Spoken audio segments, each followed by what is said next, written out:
যারা রিলেশনে আছেন আমি অনুরোধ করব আপনাদের হাতে যদি একটু সময় থাকে তাহলে আমার ভিডিওটা সম্পূর্ণ দেখবে। একটা বড় লোকের মেয়ে ওই এলাকার গরিব ফ্যামিলির একটা ছেলেকে খুব ভালোবাসতো, ছেলেটাও মেয়েটাকে ভালোবাসতো। এভাবে অনেকদিন তাদের রিলেশন খুব ভালোভাবেই চলতে থাকে, কিন্তু হঠাৎ করে মেয়েটার বাবা ছেলেটার বিষয় এবং তার মেয়ের রিলেশনের বিষয়ে জানতে পারে। তারপর হুট করেই মেয়েটার বাবা মেয়েটার বিয়ে ঠিক করে ফেলে একটা সরকারি চাকরিওয়ালা পাত্রর সাথে। যখন মেয়েটা এটা জানতে পারে তখন সে তার বাবাকে অনেক বোঝানোর চেষ্টা করে, কিন্তু শেষ পর্যন্ত তার বাবাকে না বোঝাতে পেরে সে নিজেকে অসহায় মনে করে। তখন মেয়েটা অনেক হতাশ হয়ে যায়, আর কি করবে বুঝতে না পেরে ছেলেটাকে ফোন দিয়ে বলে চলো আমরা পালিয়ে যাই। এদিকে ছেলেটার বাবা খুব অসুস্থ আর ছেলেটাও বেকার, তাই ছেলেটা কি করবে বুঝতে না পেরে মেয়েটাকে সরাসরি না করে দেয়। মেয়েটা ছেলেটাকে অনেকবার ফোন দেয় আর কান্নাও করে, কিন্তু ছেলেটার একটাই কথা, আমি আমার ফ্যামিলি ছেড়ে তোমার হাত ধরে পালিয়ে যেতে পারবো না। তারপর মেয়েটা কি করবে বুঝতে না পেরে অবশেষে সে সুইসাইড করে। এই ঘটনার নাম স্থান প্রকাশ করা নিষেধ, কিন্তু হ্যাঁ আমি ওই মেয়ের বাবার উদ্দেশ্যে কিছু কথা বলতে চাই। আঙ্কেল, আমি জানি না যে আপনি আমার ভিডিওটা দেখবেন কিনা, যদি দেখে থাকেন তাহলে আপনাকে কিছু প্রশ্ন করি। আচ্ছা, আপনার মেয়ে মারা গেছে, আপনি তো অনেক খুশি হয়েছেন তাই না? আপনারা মেয়ের বাবারে এমন কেন বলেন তো?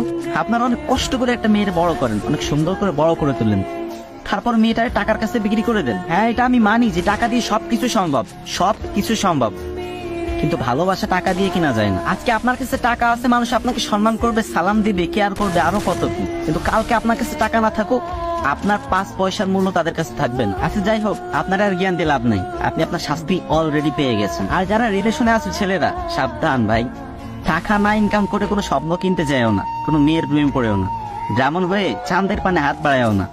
বাস্তবতা কিন্তু খুব কঠিন। তুমি কালো হও, গাঁজাখোর হও, ফর্সা হও, কোনো সমস্যা নাই, টাকা ইনকাম করবা, যেই মেয়েটারে পছন্দ হয় টার্গেট করবা, শুধু মেয়েটারে না, মেয়ের বাপ মা সহ কিনে নিয়ে চলে আসবা, কথা শেষ।